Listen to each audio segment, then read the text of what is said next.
Assalamualaikum, good morning. So we're going to continue with 2.6, the last subtopic of chapter 2, which is Prinsip Bernoulli or Bernoulli's principle. So we already learned about Archimedes, kita dah belajar Archimedes, kita dah belajar prinsip Pascal. Okay, yang ni lagi satu lah, yang last sekali. Then this subtopic is very popular in your exam sebab kita boleh tanya banyak soalan, banyak application dalam this subtopic lah. Okay, before we go directly to the principle, kita tengok the situation dulu. Okay, contoh kat sini, buku teks muka surat 78. Okay, let's say you lipat kertas macam ni. Okay, then apa you buat? Kita hembus ke dalam ni. Okay, kita hembus ke dalam ni. So, kita hembus dengan laju, means kita bagi hal laju lah. So, logically, sepatutnya kalau kita hembus kat sini, kertas ni akan melayang lah. Tapi what happen, kita nampak kertas ni akan flat. Dia semakin ditekan ke bawah. So why? Kenapa dia berlaku macam tu? Kan macam tak logik lah. So let's say we try a few more things. Okay, balik awak boleh cuba lagi. Okay, tengok kat sini ada satu budak ni, dia tiup kertas. Kertas ni macam ni. So dia tiup kat sini. So what will happen? Sama juga, you ada dua biji balon kat sini. Dan you guna straw, you tiup in between kat sini. Logically, logik akal kita, kalau kita tiup kat sini, so dia akan tersesat lah ke kiri ke kanan sebab ada udara tolak dari tengah-tengah. Macam ni jugalah, bila ada udara kat sini, maksudnya dia akan lagi ke bawah lah. Okay, itu kita punya fikiran logik. But proof by physics concept, that's not the case. Okay, so what happen? Ini juga lagi satu situasi. Ini paras air asal dia sama sebab kita lock, ada klip kat sini, so tengok paras air sama lah. So, bila kita buka je, air dah start mengalir ke sinki. So, hal laju air kat sini tak sama lah. Macam awak basuh kereta ke apa kan. Bila kita kecilkan sikit pipe tu. So, what happen? Dia akan bergerak lebih laju kat sini. Kelajuan kat sini, kelajuan kat sini. Biasalah, sama. Okay, so proof by physics. So, you can see this part. Okay, disebabkan oleh kesan hal laju bendaleh.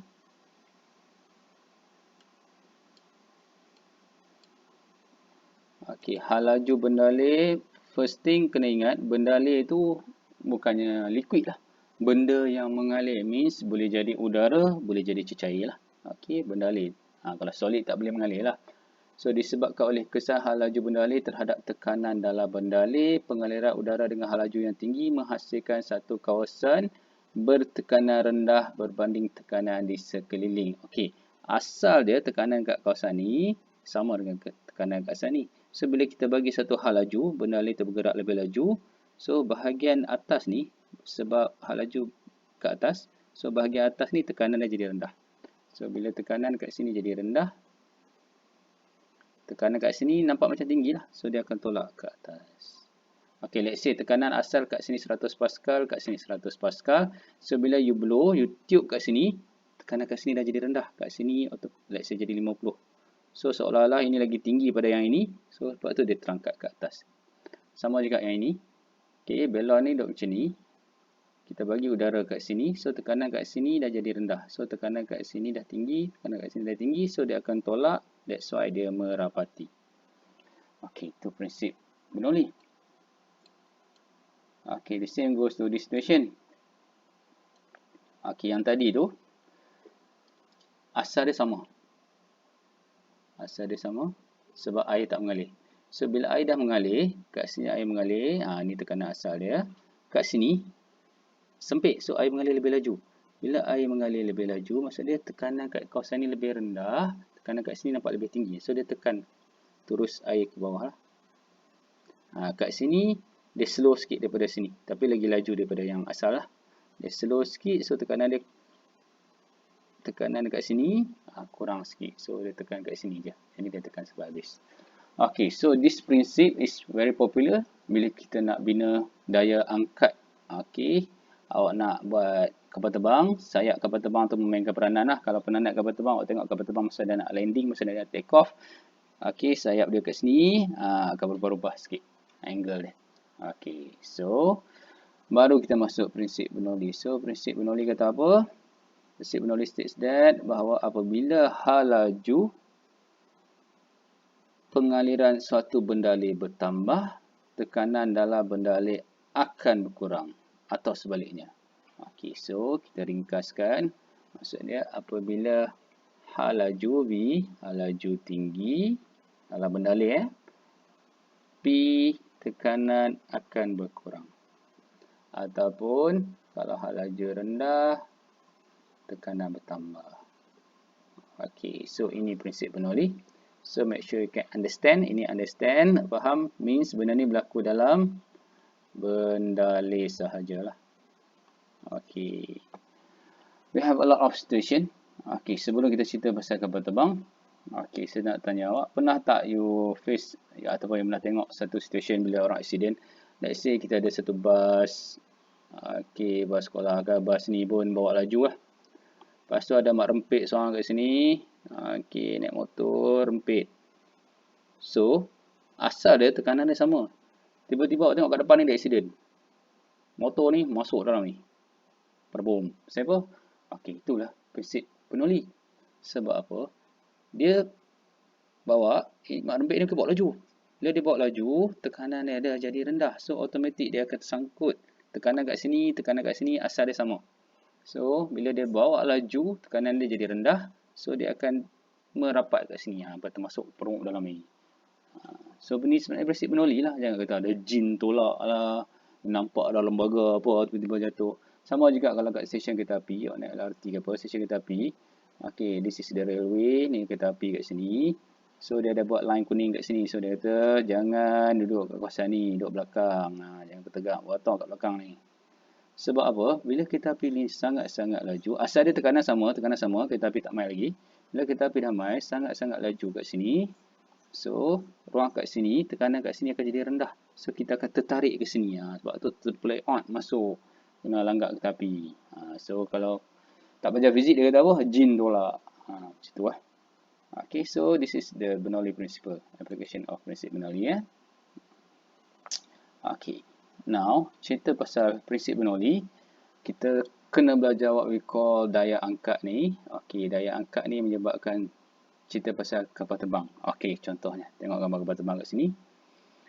Okay, bila dia bawa laju, so what happen dekat sayap kapal terbang ni?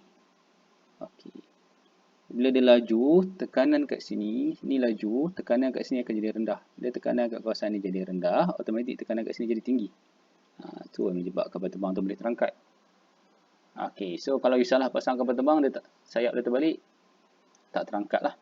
So, we go for more explanation on this part. Okay, yang ini. Okay, sebelum kita pergi ni, kita cerita ni juga. Okay, this is sometimes orang tengok orang buat magic lah penon. Okay, macam mana satu bola pingpong boleh terapung kat sini. Okay, how you do that? Okay, kalau boleh buat eksperimen ni, kita akan buat nanti lah. This is the explanation.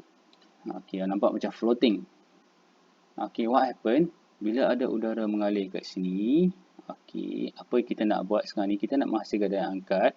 Means tekanan kat sini, kita nak kat sini tekanan rendah. So, kat sini kita nak tekanan tinggi.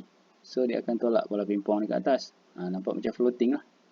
Okay, macam mana nak menghasilkan benda tu? Kita alirkan udara. So, masa kat sini, bila dia tirus, dia sempit, dia akan laju. So, udara kat sini laju. Bila udara kat sini laju, seolah-olah dia tolak tekanan tu lah. Tekanan dari tempat lain, udara nak lalu. Speed nak lalu, velocity nak lalu. So, tekanan kat sini, asal dia, sini mungkin 100, sini mungkin 100. Bila dia lalu, sini dah kurang. So, sini maintain. So, ini dah tinggi. Dia tolak benda ni kat atas lah. Okay, so menghasilkan daya paduan and daya angkat. So, you read more on this part. Okay, so ini very popular lah. They have a lot of application dalam Bernoulli principle. Okay, yang ni yang popular lah. Okay. Yang ni bentuk apa? Okay, ini kita panggil aerofoil. Dan ada orang guna perkataan apa beza aerofoil dengan aerodynamic. Aerodynamic is the movement. Aerofoil is the bentuk lah. Okay, sayap kapal terbang, kalau kita perhatikan betul-betul, sayap kapal terbang berbentuk macam ni lah. Okay, so ini kita panggil aerofoil. Kalau bahasa Melayu, dia panggil tir larus. Berbentuk larus, aerofoil lah, sedap sikit. Okay, menyebabkan udara mengalir pada kelajuan yang berbeza melalui bahagian atas dan bahagian bawahnya. Okay, Bernoulli kata apa tadi? Apabila hal laju tinggi, Di bahagian atas mewujudkan kawasan bertekanan rendah, manakala laju yang udara yang rendah di bahagian bawah menghasilkan bertekanan tinggi. Okey, so ini asal dia. So, kalau you naik flight nanti tengok ah. So what happen? Bila udara mengalir, make sure you pandai lukis ah. Yang ini bila lukis, selalu soalan suruh lukis, make sure you tunjuk the arrows. Kalau tak, kita tak tahu udara mai kat sini ke, udara mai kat sini. Okey. So bila udara naik kat sini, bila dia naik kat sini dia akan laju sebab dia kena turun. Dia panjat atau dia turun. So kat sini dia laju. Kat sini macam biasa. So bila kat sini laju, what happen? Tekanan kat sini akan rendah. So tekanan kat sini rendah, tekanan kat sini automatik jadi tinggi. So perbezaan tekanan ni, katalah ini 100 Pascal, ini dah jadi 30 Pascal. So kita lebih 70. So 70 Pascal ni lah daya angkat dia yang menyebabkan dia naik. Okey, so kalau you nak landing, you kena ubah sikit. So you nak corner ke apa ke, samalah. Okey, you sengitkan sikit, you set kapal terbang. Okey, so please read this part. Okey. This aerofoil, bentuk ni kita boleh ubah-ubah. Kita nak terbalikkan dia pun boleh juga. Okey, contoh, kalau tengok kereta F1. Okey, ni cerita kereta F1. So, kereta F1, spoiler dia kat sini, tak sama dengan sayap kapal terbang kat sini. Okey, spoiler dia kat sini terbalik. Yang tadi tu bentuk macam ni, so dia terbalik. Dia bentuk macam ni. So, means udara kat sini laju. Lalu kat sini, udara sini laju. So, tekanan kat sini jadi rendah. Tekanan kat sini pula jadi tinggi. Why? Tak ada daya angkat ke? Memang kita tak nak daya angkat. Ada daya angkat, terbanglah kereta ni. So, bila you bawa sangat-sangat laju, kita perlukan satu daya tekanan kat sini tinggi. So, kita nak tekanan kat sini tinggi. So, dia akan tekan kereta tu. So, kereta tu tak melayang lah, tak terbabas lah. Okey, sama juga tengok kereta-kereta yang duk pasang spoiler kat atas kan. Kadang-kadang bawa 40 km/h pun, tapi nak pasang spoiler juga. Memang spoil lah. So, tujuan spoiler ni melawan prinsip untuk sayap kapal terbang. Okey, kapal terbang kita nak tekanan kat sini tinggi supaya dia boleh terangkat. Okey, yang sini kita nak tekanan kat atas pula tinggi supaya dia tak terangkat, supaya dia tekan kereta tu menghasilkan daya ke bawah tu. Okey, so that's the concept. So the explanation over here pun sama juga. Okey, ini Bunsen, penuh Bunsen ni. So you tengok dekat makmal kimia ada benda ni. So bila you bakar, then you buka. Kenapa you buka ni? Bila you buka ni, kita nak apa? Udara lagi banyak masuk, lagi pembakaran lagi cantik lah. Okey, so bekalan gas kat sini, muncung dia sangat sempit. So kenapa muncung dekat sini sempit? Bila muncung sempit, dia gerak laju. So bila dia gerak laju, tekanan kat dalam ni berkurang. So bila tekanan kat dalam ni berkurang, what happen? Udara dari luar ni akan disedut masuk lah.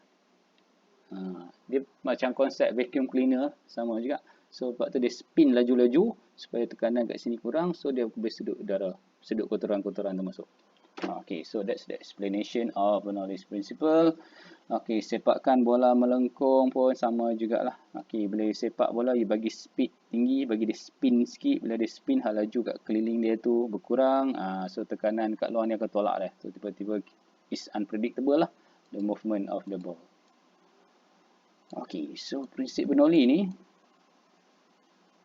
kalau pengiraan, mesti senang lah. Okay, kita tak payah tengok pengiraan. Okay, so this part. Nyatakan prinsip Bernoulli dengan menggunakan kertas A4. Terangkan 3 cara menunjukkan prinsip Bernoulli, kerata rentas and so on. Okay, this part. Nombor 3 ni very interesting. Kerata rentas sebuah sayap kapal terbang semasa kapal terbang itu memecut di sepanjang landasan dan mula berlepas. Okey, memecut, mula berlepas. Dengan bantuan gambar rajah berlabel, terangkan daya angkat dihasilkan. Okey, ini dah ada dalam explanation tadi. Okey, cuma you just find out ada tak kaitan luas kerata rentas tu. Okey, means ada yang sayap nipis, ada yang sayap lebar. So, dua ni ada efek tak dalam daya angkat tu? Okey, dan soalan kita tanya material, kita guna benda material, dia ada efek tak? Ketepatan dia ada efek ke tak? Okey, that one soalan yang di luar kotak lah, sebab tu dia bawa gambar otak kat sini kan. So, to recap once again, prinsip Bernoulli is very simple. Apabila hal laju tinggi, tekanan berkurang, ataupun laju berkurang tekanan tinggi, tapi benda ni only valid on benda lain. So in your explanation or in your definition mesti ada perkataan fluid atau benda lain. So kalau you cakap ini dan ini je, tak ada sebut benda ni, so it's incomplete lah. Okay, so that's all. Kita dah habis chapter 2. So buka sekolah nanti kita sambung dengan chapter 3. Alright, thank you.